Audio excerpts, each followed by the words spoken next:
for your next course.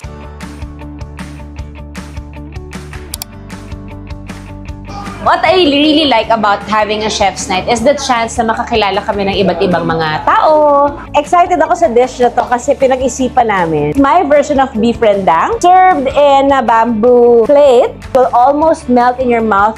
Maraming salamat. Gumawa kami ng very Filipino-themed na menu. So, this theme is Luz Vimin. Thank you, everyone, for your time. I really appreciate everyone. Congratulations to you guys. Very mature. Matik yan pag nagbabago ako ng menu dito sa Chef's Night. Kasama ang pamilya ko talaga. Kailangan sila yung unang makatikim. I wanted it to serve sa kawayan or sa bamboo kasi ganyan tayo kahusay bilang Pilipino. Gagawa at gagawa tayo ng paraan para makapagluto. You make me so happy! Masaya lang talaga. Thank you very much. And I would also like to commend Chef Sunny Mariano.